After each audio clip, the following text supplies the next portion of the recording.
Think back to a time when you went to a wedding or a party or an event and you're watching the time painfully, slowly ticking by, or worse still, feverishly trying to come up with a decent excuse for why you had to leave early. And if you're not having a great time, that could literally be anything you're invited to, right? Christmas is coming. So, how can you be sure that you're planning a wedding that your family and friends will actually enjoy? In my job as a celebrant here in Australia this wedding season, I've been reminded of some of the basics of wedding planning and how, frequently, it doesn't matter how big or modest your budget is. These concepts are about making a welcoming and comfortable space for your guests so they want to stay. And in fact, when the lights come on after last drinks have been cold, number one, they'll still be there. And number two, there'll be an audible groan, oh no, it's over. They'll be upset that the party's come to an end. Today I'm sharing the top 10 things that wedding guests secretly dislike, dare I say it, hate, but won't complain about. To you, at least.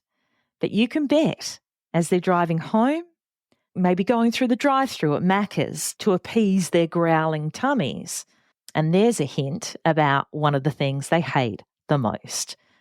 I'm going to go through the three sort of groups of things that guests really get a bee in their bonnet about. The first one being unclear communication and general confusion. The second being timing and flow issues. And the third is all about your guests' comfort and their experience. So let's get stuck into it. Unbridely is a community of pro-wedding vendors who believe in freedom and integrity in weddings, giving you options, solutions, tips and tricks to create the experience and memories that you and your fiancé really want and deserve. Because we believe that weddings are a team sport. With how-tos, stories and interviews with recently married couples, we find out what went right and what they'd change if they could go back and do it all over again. I'm Camille and welcome to the Unbridely podcast. Hey beautiful, how are you? Now I know that the intention for most couples is that they want their guests to have a great time. However, some common missteps can unintentionally frustrate your family and friends, and because they love you, they're never going to tell you. But it's the honest to goodness truth that your guest's experience will impact the overall success of your wedding. So let's begin with perhaps the biggest problem I hear about, and I would say one of the easiest to fix once you understand it. It comes under the first section, which is unclear communication and general confusion. And it sounds so basic, right? It sounds really, really simple. I guess maybe the first thing I want to say is when you've been looking at a particular location or several or venues, it might be a lookout at a national park. It could be a certain spot on a secret beach and you know all about it. You've had it in your mind for sometimes years that that's where you want to get married. Your guests don't have that history. Your friends and family haven't been planning this alongside you for 12 to 18 months. And if you're smart, you would have kept most of these details under wraps until now. But your friends and family will struggle when your venue or venues are hard to find, if the parking is inadequate, or the directions you give are unclear. So if you give detailed directions and or a map even in the invitation or on your wedding website, you need to make sure there's also clear signage at the venue. Because when there is a really large space and it doesn't automatically scream that the ceremony's there under that tree, the pre-dinner drinks are over there on that deck, and the reception's going to be over here in this barn, then guests are going to be confused. They're going to be wandering all over the place. They're going to be seeing things or discovering little elements of your wedding that you might not have wanted them to do. If there's not someone there literally guiding them to where on the property or at the venue that you want them to go first, you need signage that says, hey, welcome. Ceremonies at this time, it's over here. And they go, right, and off they go. Toilets are over there. restrooms, however you want to call them. And if it is a really tricky place, if it's out of the way, there's going to be no taxis, cabs, Ubers, then you might want to consider providing transportation for your guests, which could mean like a bus or several buses. That has worked well in the past and also frees people up if they want to have a little drink, then they're not having to worry about trying to drive home afterwards as well. The second thing that your guests are going to hate is if you're unclear on your dress code or theme. Because, like you, your friends and family can feel really stressed if they don't know how to dress or if the dress code, the one that you want, isn't clearly communicated to them because their social anxiety can go through the roof. I don't know if you're the same as me, but when I get an invitation to something, the first thing that goes through my mind is, oh, I've been invited to something. How wonderful. Second thing, what's this about? Can I make it? All those sorts of things. The third thing, holy shit, what do I wear? Your friends and family are exactly the same. They're thinking, do I have something that I own? Can I borrow something? Do I need to buy something?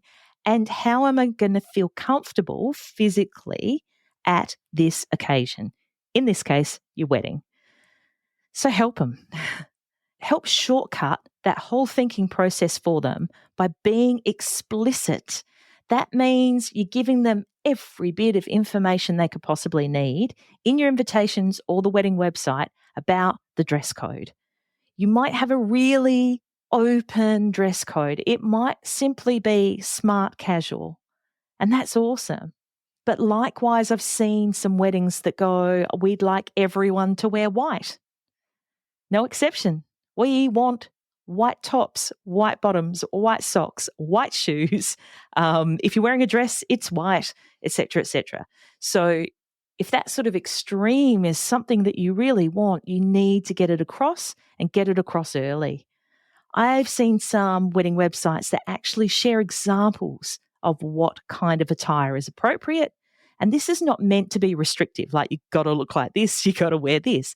But instead, it removes the endless choices that most guests face, and it gives them the confidence that they're going to fit in socially. So if your wedding has a specific theme, if there are weather conditions that are going to very strongly guide what you should wear, or special terrain to consider. So think beach formal or garden party attire or winter wonderland, bush bash, bring your boots, whatever the case may be. Your guests, they won't know. They won't know unless you put it in several places. Make sure you pass it along to your friends and family as well. All those extra touch points of communication is going to help the message get out. So then the second grouping of things that guests hate come under the title of timing and flow issues, just the way your wedding goes.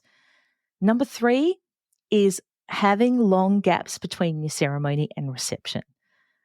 I know for some people this is just not possible to get around.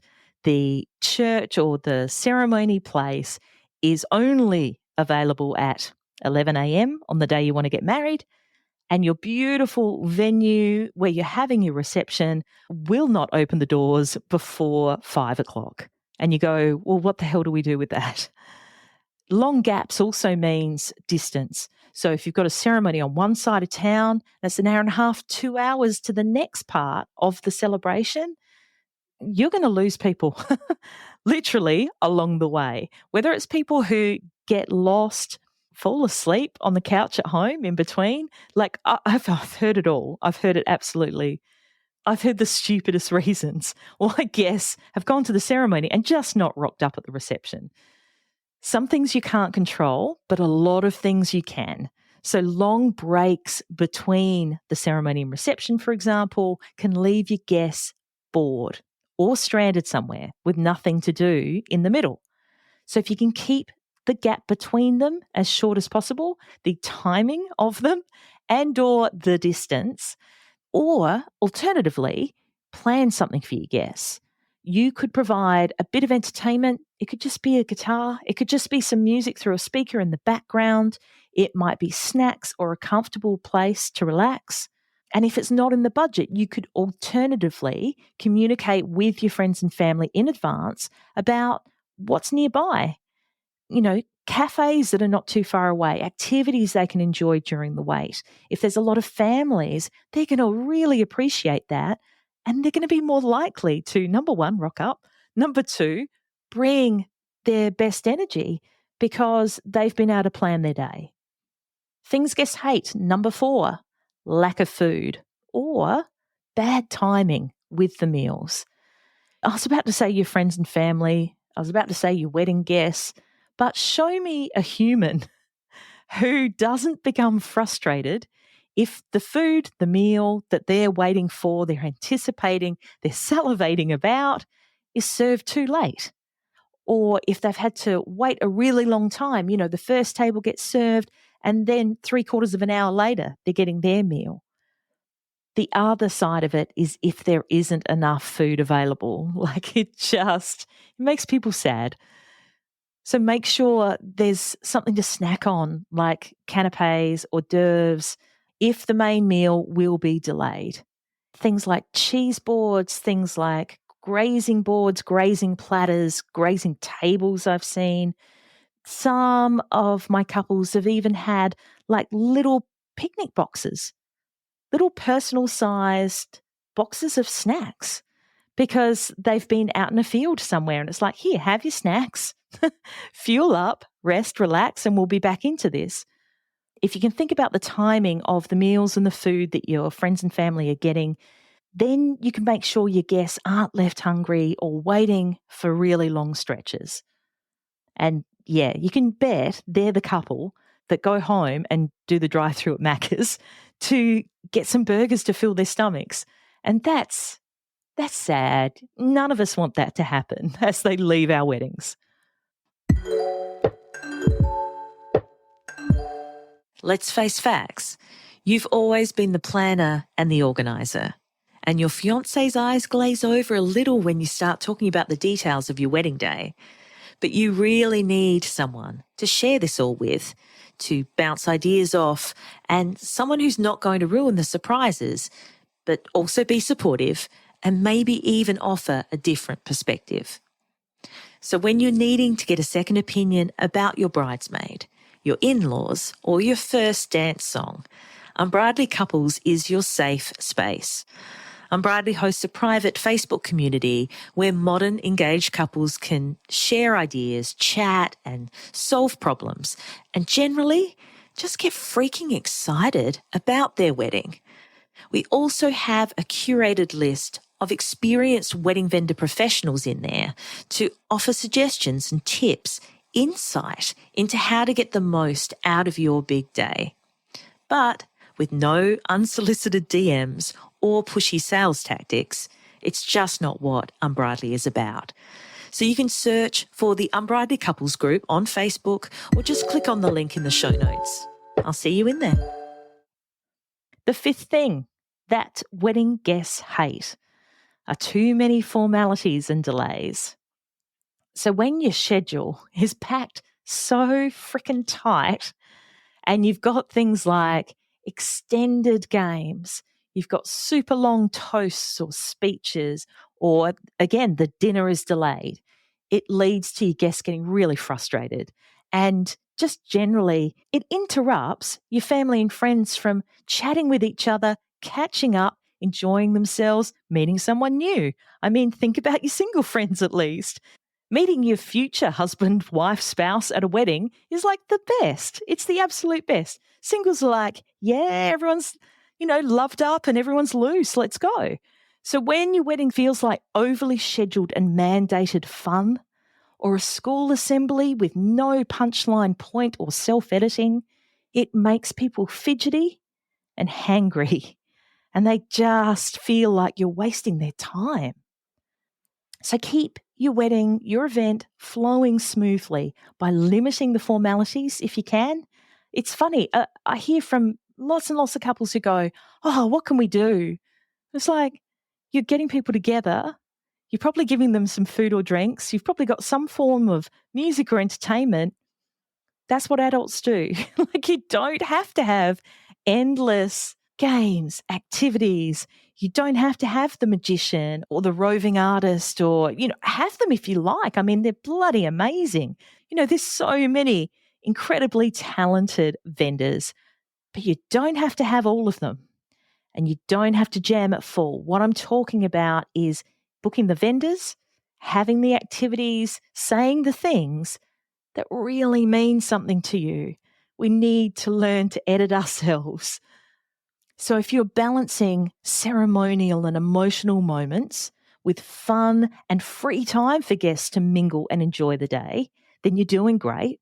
And please try not to split the speeches if you can avoid it.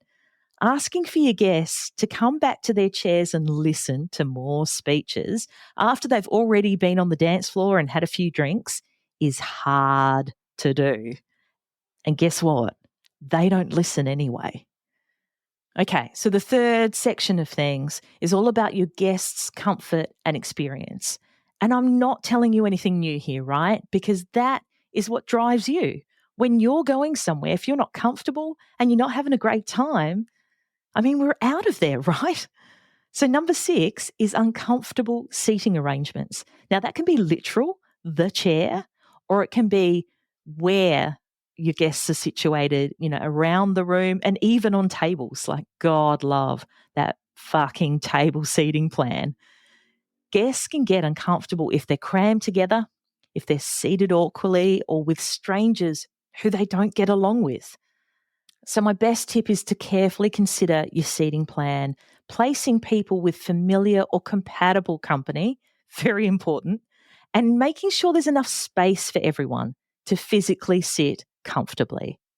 This is another big vote for always having a seating chart. I think it's super important. And if you want to know more about why, you can have a listen to episode 85, Is a Seating Chart Absolutely Necessary for Your Wedding? Yes, it is. The 7th thing that wedding guests hate is a lack of thought towards their comfort. So small details like, as I said, the uncomfortable seating or the placement, lack of shade in hot weather, inaccessible bathrooms or not enough bathrooms like toilets, restrooms. It makes guests feel like they're an afterthought. So anticipating your guests' needs and offering thoughtful touches like fans for outdoor summer ceremonies. Doesn't have to be a powered fan, but just even a handheld fan. God, it can help, especially with some of the weather that we've had this summer so far, like super sticky, super humid. Blankets for evening events, or, as I said, accessible bathrooms, signage for bathrooms, here they are, and enough of them. Making sure, and this is a big one, making sure there are enough chairs for less mobile, dare I say it, older guests who might need to have a frickin' break during the day. People appreciate it like you wouldn't believe. Number 8 of what guests hate. Ooh, this is controversial because not everyone can afford to pay for all the drinks for all their guests all night long. But I know, and I think you can guess, that wedding guests hate having a cash bar. And what I mean by a cash bar is they're expected to walk up to the bar with money, either hard cash or a card, and pay for their drinks. It's a tough one, especially in this economic climate. But generally, expecting your guests to pay for their drinks or providing no alcoholic options whatsoever can make your guests feel unwelcome. And so my best tip, if a full open bar isn't feasible, maybe you could consider offering a limited selection of free drinks. It might be 1, 2 signature cocktails. It might be just wine, maybe wine and beer. You can also provide drink tokens to keep costs down without leaving your guests feeling, no pun intended, shortchanged. Number 9, poor music choices or excessive volume of music. Your friends and family are going to find it hard to enjoy themselves if the music is too loud or if the playlist, your DJ, your band's playlist, doesn't cater to a range of tastes. Because we're talking, in most cases, about quite a few different generations come together to celebrate a wedding. So if you can coordinate with your DJ or your band to make sure there's a balanced volume level in the space where you're entertaining, especially during dinner, so then people can still chat as they're eating, or during toasts, making sure that people giving speeches can be heard by everyone in the room, but it's not blasting one particular group away. A great DJ or band will include a variety of music to appeal to different age groups and musical tastes to keep everyone engaged. That's what they excel at. That's what they do. And equally, if you're able, please don't sit your nana right next to the speakers, right next to the dance floor. Think about how the placement of your guests and your tables around the room will help your guests to enjoy themselves. And number 10 of what guests hate most about weddings. I wonder if you can guess what it is. Long, numerous, and dragged out speeches. Your friends and family, they adore you, but they can lose interest when speeches go on and on and on for too long, if they're rambling, if they're unprepared, if they have no notes at all. My best tip here is to ask your speakers to keep their toasts or speeches concise.